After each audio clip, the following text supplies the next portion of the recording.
Hi students, welcome to KC Botany. நம்ம இந்த வீடியோல 12th Biobotany and Pure Science Botany Chapter 2ல இருக்கக்கூடிய book பேக்ல இம்பார்ட்டன்ட் கொஸ்டின் வந்து என்னென்ன படிக்கலாம் அப்படின்னு சொல்லிட்டு பார்க்கலாம். ஸோ நிறைய ஸ்டூடெண்ட்ஸ் வந்து லீவ்லேயும் எங்களை போட்டு டார்ச்சர் பண்ணுறாங்க, படிக்க சொல்லிட்டு இருக்காங்க அப்படின்னு சொல்லிட்டு ஃபீல் பண்ணிட்டு இருக்கலாம். எப்படியா இருந்தாலும் நம்ம தான் படிக்க போகிறோம். நம்ம வந்து லீவ் முடிஞ்சாலும் சரி, ஜூன் மந்த்தாக இருந்தாலும் சரி, நம்ம தான் படிக்க போகிறோம். ஈவன் பப்ளிக் எக்ஸாம்ஸ்க்கு நம்ம தான் படிக்க போகிறோம். ஸோ நம்ம இப்போ ரிலாக்ஸாக இருக்கிறப்ப கொஞ்சம் கொஞ்சம் படித்து வச்சுக்கிட்டோம் அப்படின்னா அடுத்து வரக்கூடிய பப்ளிக் எக்ஸாம்ஸ்க்கு நமக்கு ஹெல்ப்ஃபுல்லாக இருக்கும். ஈவன் வந்து காலாண்டு அரையாண்டு இந்த மாதிரியான எக்ஸாம்ஸ்க்கும் நமக்கு வந்து ஹெல்ப்ஃபுல்லாக இருக்கும். ஸோ அதனால் முன்கூட்டியே படிக்கிறது நம்ம ஃப்ரீயாக கொஞ்சம் படிச்சுக்கலாம், பதட்டப்படாமல். நிறைய ஸ்டூடெண்ட்ஸ் வந்து பார்த்தீங்கன்னா எக்ஸாம்ஸ் வரைக்கும், லாஸ்ட் டைம் எக்ஸாம்ஸ் வரைக்கும் படிக்கவே மாட்டாங்க. நாளைக்கு படிச்சுக்கலாம்னு சொல்லி விட்டுருவாங்க.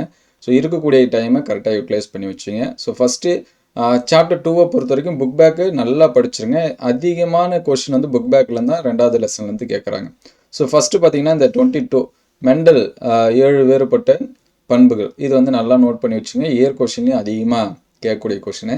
ஸோ அதுக்கடுத்து பார்த்தீங்கன்னா இந்த டைம் பப்ளிக் எக்ஸாம்ஸில் கேட்ட கொஷின், மெண்டலத்தை மறு ஆய்வு செய்து கண்டறிந்த அறிவியல் அறிஞர்களோட பெயர்கள். சரிங்களா, ஹூ ரீடிஸ்கவர்டு, 3 நேம் தான். சரிங்களா, பியூர் சயின்ஸ் ஸ்டூடெண்ட்ஸ்க்குலாம் இது வந்து இப்போ எக்ஸாம்ஸில் வந்து கேட்டிருந்தாங்க. பயாலஜி ஸ்டூடெண்ட்ஸ்க்கு நிறைய டைம் கேட்டிருக்காங்க. அதுக்கடுத்து அடிக்கடி கேட்கக்கூடிய கொஷினு பேக்ராஸ். சரிங்களா, இந்த கொஷின் வந்து நல்லா படித்து வச்சுங்க. அதுக்கடுத்து டெஃபினேஷன் கொஷின் நம்ம எப்பவுமே படிச்சு தான் ஆகணும். ஒரு சாப்டர் எடுக்கிறோம் அப்படின்னா அதோட டெஃபினேஷன் கொஷின், அதனால் 26 வந்து நல்லா பார்த்துருங்க, டிஃபைன் ஜெனட்டிக்ஸு. அதுக்கடுத்து 27 மல்டிபிள் அல்லீல்ஸ், இதுவும் ரொம்ப ரொம்ப முக்கியம். அதுக்கடுத்து மெண்டல் வெற்றிக்கான காரணங்கள். சரிங்களா, 28. ஸோ இந்த கொஷின்ஸ் எல்லாமே என்ன பண்ணுறங்க, நல்லா பார்த்துருங்க. அதுக்கடுத்து இங்கே 5 மார்க்ஸ் அப்படின்னு சொல்லி பார்க்குறப்ப ஒரு 3 5 மார்க்ஸ் இருக்குது. இந்த 3 5 மார்க்ஸ் பார்த்தீங்கன்னா ரொம்ப ஈஸி தான்.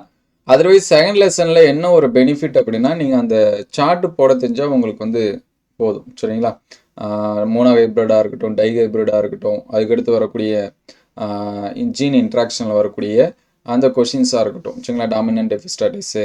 ஸோ எந்த கொஷினாக இருந்தாலும் நீங்கள் அந்த சார்ட் மட்டும் போட்டுக்கிட்டிங்கன்னா போதும், அதுக்கான ரேஷியோ தெரிஞ்சுக்கிட்டால் போதும்.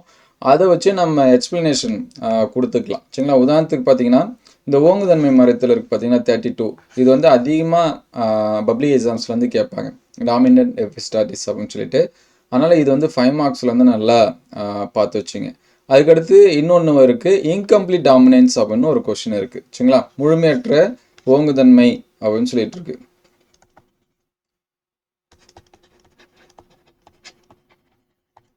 இன்கம்ப்ளீட் டாமினன்ஸ் அப்படின்னு சொல்லுவோம். சரிங்களா, இந்த கொஷினை வந்து என்ன பண்ணி வச்சிங்க, நல்லா பார்த்து வச்சிங்க. அதுக்கடுத்து இந்த டைம் லாஸ்ட்டாக நடந்த பப்ளிக் எக்ஸாம்ஸில் கேட்டது பயோபாட்னியும் கேட்டிருந்தாங்க, பியூர் சயின்ஸ் ஸ்டூடெண்ட்ஸ் கேட்டிருந்தாங்க. இந்த பசங்க நீங்கள் மரபணு சார்ந்த பாரம்பரியம் ரொம்ப ரொம்ப ஈஸியானது. கீ ஆன்சர்ஸ் பார்த்தீங்கன்னா நீங்களே ஷாக் ஆகிடுங்க. 4 o'clock பிளான்ட்னு எழுதியிருந்தால் நமக்கு 1 மார்க்ஸ் வந்து கொடுத்துருவாங்க. அதோட ஆன்சர்ஸ் அந்த சார்ட் பார்த்தீங்கன்னா பேல் கிரேட், டார்க் கிரேட். சரிங்களா, அதே போல் இது ஆப்போசிட்டில் மாறி வரும். இங்கே மேல் எழுதுவோம், இங்கே ஃபீமேல் எழுதுவோம். அதே போல் மேல் ஃபீமேல் மாற்றி எழுந்தால் அதுக்கு 4 மார்க்ஸ், அல்லது அதுக்கான எக்ஸ்ப்ளனேஷன் கொடுத்துருந்தா 4 மார்க்ஸ். ரொம்ப ஈஸியாக தான் இருக்கும். நிறைய ஸ்டூடெண்ட்ஸ் வந்து அது லாஸ்ட்டாக தானே இருக்குது, அதெல்லாமே கேட்பாங்களா அப்படின்னு சொல்லிட்டு விட்டுருவாங்க. சரிங்களா, இதுக்கு வந்து சைட்டோபிளாஸ்மிக் இன்ஹெரிட்டன்ஸ் அப்படின்னு இன்னொரு பேர் இருக்குது. அதனால் இது ரெண்டுத்துல எதனாச்சும் ஒன்று என்ன பண்ண வச்சுங்க பார்த்துங்க. இந்த 3 5 மார்க்ஸ் தான். இதை வந்து படிச்சுட்டிங்க அப்படின்னா உங்களுக்கு வந்து போதும்.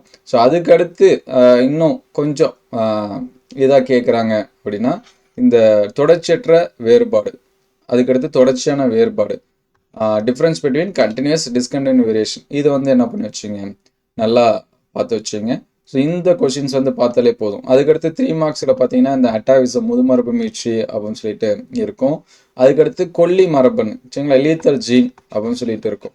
ஸோ அதெல்லாமே அடுத்த வீடியோவில் நான் வந்து சொல்கிறேன். இப்போதைக்கு நீங்கள் இந்த கொஷின்ஸ் வந்து பார்த்து வச்சிங்க.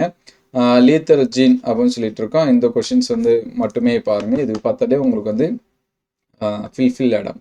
அதேமாதிரி மோனோ ஹைப்ரிட், டை ஹைப்ரிட், அந்த கொஷின்ஸ் எல்லாமே என்ன பண்ணி வச்சுங்க, பார்த்து வச்சுங்க. ஸோ நெக்ஸ்ட் வீடியோவில் சுவாலஜி அண்ட் பயோசாலஜி வந்து உங்களுக்கு அப்டேட் பண்ணுறேன். முடிஞ்ச அளவுக்கு ஒரு லைக் பண்ணி சப்போர்ட் பண்ணுங்கள். நிறைய ஸ்டூடெண்ட்ஸ் வந்து லைக் பண்ணுறது கிடையாது, நம்ம பார்க்குறதே மினிமம் ஸ்டூடெண்ட்ஸ் தான். ஸோ நீங்கள் மினிமம் பார்த்தாலும் ஒரு லைக் பண்ணிவிட்டு பாருங்கள். கண்டிப்பாக நம்ம சொல்லக்கூடிய கொஷின்ஸ் எல்லாமே அடுத்தடுத்து வரக்கூடிய எக்ஸாம்ஸ்க்கு வந்து வரும். நம்ம வந்து எய்மே பப்ளிக் எக்ஸாம்ஸ் தான். நீங்கள் காலாண்டு அரையாண்டில் வந்து கேட்குறாங்க கேட்கல, அது நமக்கு வந்து கவலை கிடையாது. பப்ளிக் எக்ஸாம்ஸ் தான். ஸோ 90% வந்து நம்ம வந்து சொல்லக்கூடிய கொஷின் எல்லாமே வரும். எங்கே மிஸ் ஆகும்னா இந்த கம்பல்சரி, இன்டீரியர், அதுவுமே இந்த வாட்டி உங்களுக்கு வந்து கொஷின்ஸ் வந்து ரெடி பண்ணிகிட்ருக்கேன். எதுலேயுமே உங்களுக்கு வந்து மிஸ் ஆகாத மாதிரி. ஸோ தொடர்ந்து கண்டினியூவாக ஃபாலோ பண்ணுங்கள், சப்போர்ட் பண்ணுங்கள்.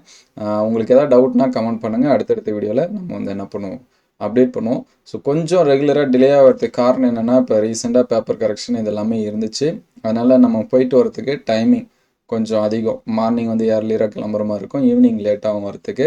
அதனால் கொஷின்ஸ் வந்து சரியாக அப்டேட் பண்ண முடியாது, எதுவும் வீடியோவும் அப்டேட் பண்ண முடியாது. கேரியர் கைடன்ஸ் வீடியோ கூட நம்ம வந்து அப்டேட் பண்ணுறோன்னு சொல்லியிருந்தோம், அதையுமே சரியாக பண்ண முடியல. அதுக்கான காரணம் இதுதான். ஸோ இனி கிடைக்கக்கூடிய டைமில் நம்ம கண்டிப்பாக என்ன பண்ணுவோம், அப்டேட் பண்ணுவோம். ஸோ பேப்பர் கரெக்ஷனில் ஒரு சில ஸ்டூடெண்ட்ஸ் நிறைய மிஸ்டேக் வந்து பண்ணியிருந்தாங்க. அந்த மிஸ்டேக்லாம் என்ன அப்படிங்கிறத நம்ம ரிசல்ட் வந்த பிறகு சொல்லுவோம், அப்போ தான் நல்லாயிருக்கும். ஸோ நீங்கள் அந்த மிஸ்டேக் எல்லாமே பண்ணாமல் பார்த்துங்க. அது என்னென்ன கரெக்ஷன் அப்படிங்கிறத அடுத்தடுத்த வீடியோவில் அப்டேட் பண்ணுவோம். Thank you all.